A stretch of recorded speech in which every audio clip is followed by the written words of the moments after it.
조현민 대한항공 전무의 갑질 파문이 갈수록 커지고 있습니다. 조 전무가 이메일을 통해 직원들에게 사과문을 보내고 회사 측이 대기 발령 조치를 했지만 여론은 더욱 악화되고 있습니다. 경제산업부 박영우 기자와 좀 더 자세하게 짚어보겠습니다. 어서 오세요. 네, 박 기자. 대한항공이 조현민 전무 파문과 관련해 어제 하루 동안 두 차례 공식 입장을 발표했어요. 네, 그렇습니다. 오전에 한 번, 또 오후 6시가 넘어서 한 번 이렇게 두 번 입장을 발표했습니다. 처음에는 이 경찰 조사 결과를 지켜보겠다면서 이 공식 입장을 자제했는데요.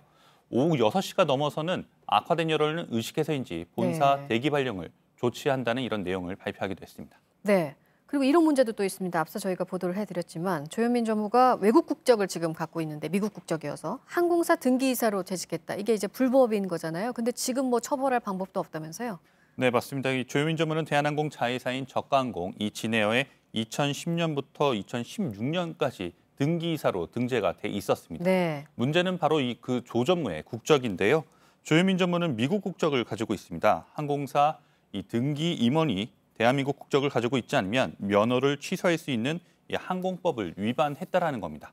이에 대해 국토부는 2016년 12월 항공사에 항공면허 지속 요건 관련 서류 제출을 의무화하는 규정이 생겼고 그 전에 조현민 전무가 불법으로 등기이사에 올라와 있었던 걸 몰랐다고 해명을 했는데요.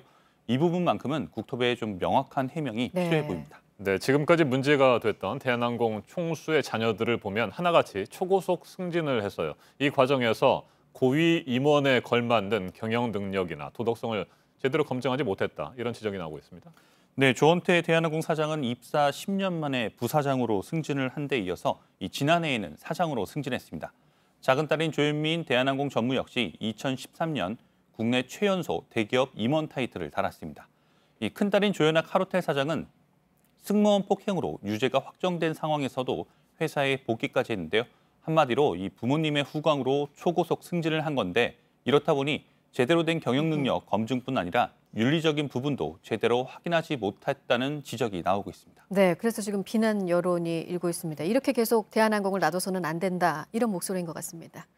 네, 그렇습니다. 이 청와대 게시판에는 이번 갑질 파문과 관련돼서 이 청원이 나흘 만에 약 400건 이상이 올라왔습니다. 네. 더 이상 이 국가 이미지를 훼손시키지 못하게 대한항공에서 대한이라는 상호도 빼야 하는 것 아니냐 이런 청원도 있는데요. 이 대한항공 노조도 한 목소리로 조현민 전무의 사퇴를 요구했습니다.